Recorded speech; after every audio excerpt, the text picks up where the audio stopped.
Smash! Kitbash Corner! Heya! Today we're going to be doing a kit bashing video on some random Marines that I kind of had in the backlog. I'm kind of taking a temporary vacation from the channel, and I decided that I wanted to show you guys some Marines that I haven't quite finished yet. Each of these figures are just chapters that I kind of have a soft spot for. Now, of course, the chapters I'm going to be covering are the Mantis Warriors, the Mentors, and the Silver Skulls. I initially wanted to do something similar to the Iron Hands Successors video as well as the Emperor's Children, but with me kind of being obsessed with Quar right now and desperately needing a little break, I just decided that I'd throw these all together as I wanted to make a little bit of a cool kit bashing video. It's kind of been a while. And with that, remember to make sure to like, comment, and subscribe, share with a friend, and if you really dig it, consider becoming a channel member. For just $3 a month, you can see my videos early, and for $5, you get a weekly Q&A exclusive to the Mashes tier, as well as exclusive roles and channels within the official Discord. And if you're interested in purchasing anything Quar related, make sure to click my affiliate link down below. It doesn't cost you anything, and it really helps the channel. And like always, I want to extend a huge thank you to my channel members. You guys are amazing. But enough about that, let's get into the kit bashing. Now, as I stated previously, our first chapter that we're going to look into is the Mantis Warriors. I've always found these guys to be very polarizing, beyond their obvious and most important element within the lore being their involvement in the Badab War. I'm not downplaying it, obviously, but I find that the Mantis Warriors are such an interesting chapter outside of this particular narrative element. Their lineage is interesting because they're a successor of a successor, this being the Marauders. And I think the overall color scheme is such an interesting and different design that we really don't see with a lot of other chapters. I think it's one of those rare schemes that really does stand out. And on top of it, they're one of the oldest chapters in 40k. They were kicking around in the Rogue Trader era. But something that I always really liked about these guys, and this might be a more fan-based element rather than what GW intended, is that they have this cool Japanese-inspired culture and design philosophy to their armor. Obviously, we have the white scars, but we really don't have a lot of Asian-inspired Space Marine chapters, at least to my knowledge. But that being said, that's exactly what I wanted to do for this model. Speaking of which, let's get into it. So first and foremost, I decided that I wanted to use a Reaver Marine, as the slimmer profile seemed more appropriate for a samurai-themed Space Marine. For his backpack, I wanted to use an M6 Corvus backpack, mostly just to keep that slim design, but also because I'm kind of a sucker for how these look. Now, this is where things get a little bit more interesting and the samurai designs really peek through. I decided that because I saw so many art designs and drawings of Mantis Warriors depicted with a sashimono, I wanted to add one myself. And thankfully, the Kabbalite Warrior box set comes with one basically pre-built. The only thing I had to do was trim off this little moon, and I had to trim off the kind of Drukari, Ildari, whatever this is supposed to be. I wasn't exactly sure how I wanted to add this to the Marine itself, though, so I ended up actually removing the initial M6 Corvus backpack in favor of one of the icon-bearing ones from the same kit. Surprisingly, it fits really well. I probably should pin this, but whatever. I think it's obvious that I need to add more elements to it to make it stand out, but I was really happy with this as it almost completes the miniature itself. I would probably be happy with just this element, but of course I had to go deeper than that. Next, I ended up actually snipping off and snipping together kind of a weird power weapon. I was going to use the Power Halberd from the Grey Knight set, and that's basically what I did, but I kind of have something more interesting in mind for the weapon itself. Now to kind of extend it, I decided to glue two of the handles together, and this is one of the parts of the kit bash that I'm not exactly super happy with, as I kind of used sprue goo to kind of meld the pieces together. And the problem is I didn't really use a good ratio to it. It's still a little obvious that these pieces are not fully melded together. So just taking a little bit more time and making sure that there's a good connection, that's kind of a key factor. Now for the arm, I just kind of snipped away at the bolt pistol and I just glued this weapon on as is. And also, if you're not aware of this, this is a push-fit Marine, hence the very bright blue plastic. I don't know if do they still sell these? I don't know. Anyway, I'm kind of setting up a proper pose for the figure, and I'm already really liking where things are going. I'm kind of surprised it took me this long to utilize the halberd and a kitbash on the channel. I used to use these all the time as they're such an undeniably cool looking weapon. But I kind of have a grander plan for this weapon overall, so we'll get into that when we get into it. Now for his other arm and his other hand, I just used another one from the Reaver Pushfit kit, except I gave him a plasma pistol. Plasma just seemed to be kind of a fitting weapon design for the Mantis Warriors. I don't know why, it just does for me. But once that was glued on, I would actually add a skull to the top of the Sashimono. There are actually a few designs that I was kind of playing around with, and I ultimately settled on the base skull, but I think it would be really interesting to add some of the little chapter badge things for the banners on the Firstborn kit. I don't really regret the skull, I think that's kind of the best option, but, you know, just little ideas for you. Now things get wacky. I'm snipping off the halberd blade as I want to make my own custom weapon for this figure. And yes, this might seem like kind of a weird idea, but I decided to use this Lego katana so I could make a power naginata. Yeah, this is kind of a weird one, I know. You know, one thing that I really want to mention is this was kind of a pain in the ass.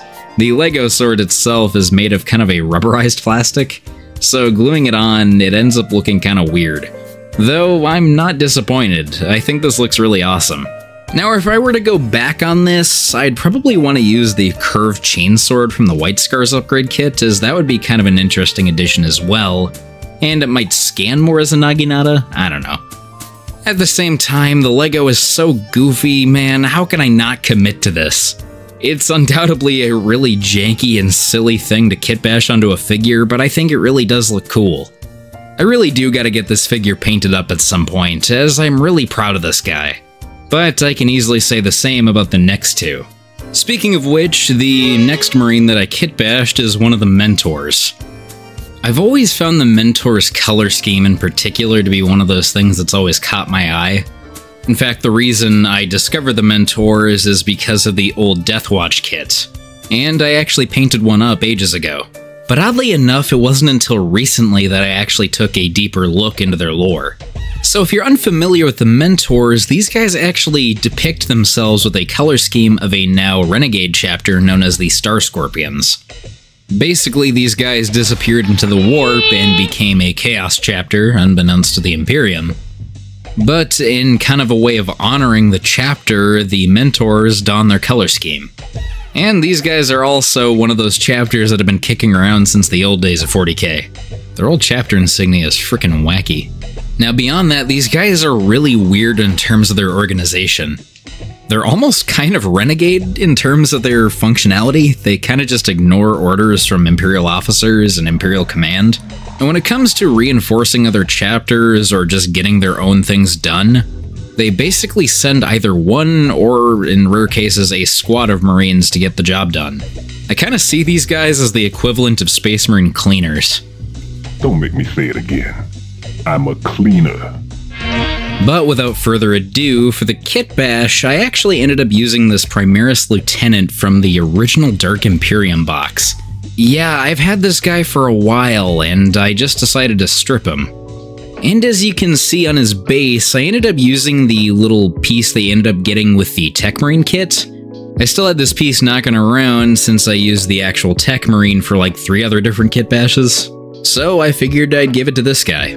Now for his weapons, I ended up using this sword arm that I got in the original Sternguard Veterans set, along with the pauldron as well. I find these pieces to be very fitting for the Mentors. He already has this great stand-up pose, and I've had this piece around for a while now. For his other hand, I ended up snipping away at this old Blood Angel's arm. I believe this is from the Death Company kit, and I wanted to make his arms kind of similar in size, so using 2 Firstborn arms just seemed like the right option. I gave him a bolt gun, and admittedly it's a little generic, this bolt gun being from the Mark IV kit. But I think it kind of works out for what these guys are all about. They're supposed to be super kitted up Space Marines, so giving them both a bolt gun and a power sword just seems appropriate. Maybe I should have given him a more upgraded bolt gun, something from the Deathwatch kit, but I'm happy with this regardless. And speaking of the Deathwatch kit, I'm actually using that same pauldron. I'm glad I had a use for this, but at the same time, if I had to go back, I'd probably want to use a decal instead, just to kind of line up with how regal the other pauldron is. But regardless, I still think this looks cool. I think alternatively, just using something else from the old Sternguard kit could also work, or maybe a Mark III pauldron. But I gotta say, I was already really liking how this guy looked. He feels really beefy, he feels really powerful. There's this really strong stance to him that I got going on. But if it's not obvious, he needs a melon. And I decided to use an M6 Corvus melon featuring one of the little plumy tufts at the top. Considering these guys are successors of the Ultramarines, this seems very fitting. I was kinda tempted to give him something similar to like a robe of sorts, but I really do like the color scheme in line with a more regal aesthetic. Otherwise, kinda having a green chapter with more robe-like features just sounds like another Dark Angel successor. But after picking away at some little mold lines and fiddling around with them a little bit more, I was super happy with this figure. And I think it's about time we move on to our final chapter. For this one, I chose the Silver Skulls. Mostly just because I like when people depict them as basically Punisher Marines or Deathstroke. The Silver Skulls are, wow man, all three of these guys are from the Rogue Trader era. I didn't even think about that. But regardless, I always like the Silver Skulls because they have kind of a weird chapter setup. Though, at the same time, I don't want to go into this point too much because I kind of have a future Kitbash idea more involved with the Silver Skulls. This is more of just a little taste. Regardless, however, these guys are Ultramarine successors, maybe. Yeah, their origin is kind of interesting because it's not exactly concrete, but on top of that, these guys are basically siege warfare specialists, and they're particularly brutal in melee combat. But what truly sets the Silver Skulls apart from other Space Marine chapters is their use of prognosticators. Basically, their own specialized versions of librarians. Again, I plan on actually doing something more related to that element, but we'll have to wait for that. For now, I have kind of a simplistic kitbash. This is actually a really simple one, but it's kind of cute. Basically, what I ended up doing is I took a basic bitch Primaris Marine and I attached a bolt rifle. But more importantly, I'm attaching this cape from a Tau Fire Cadre? Dude, I don't know Tau lore. Get away. But yeah, basically, I wanted to attach this cape because it seemed super fitting for a Space Marine. Honest to God, I actually didn't remember that I had this figure to begin with. But the problem is, with attaching this cape, is I really didn't have a lot of places that I could attach it comfortably. I ended up having to snip away at the little peg at the back so I could have a little bit more room when attaching a backpack. Or a power pack. But basically, the process was snipping as little away from the cape itself so I could actually fit the pack in place. Funnily enough, the pack I decided on was from the same push fit we used for the Mantis Warrior. But as you can see, after a while, it kind of fit in place. I would use a little bit of sprue goo along with just pure Tamiya to kind of tidy things up and make sure the jagged edges looked a little bit softer. And I would make sure that it would be a nice tight fit. Now for the pauldrons, I ended up using a Mark VII along with another pauldron from the Deathwatch kit, that being the Silver Skulls. Reason I used a Mark VII is there is a difference between the Firstborn pauldrons and the modern Primaris pauldrons. There is definitely a visual size difference. But once everything else was in its place, I needed a melon, and for that I chose one from the Sternguard Veterans set, that being the Primaris Sternguard Veterans. And this melon was one with just a servo eye. I thought it would play well into the kind of Deathstrokey designs I've seen for other Silver Skulls. This is again something that is kind of inspired from fan art, but regardless, I think he looks really cool. He's pretty basic, but just these small little elements really make him stand out.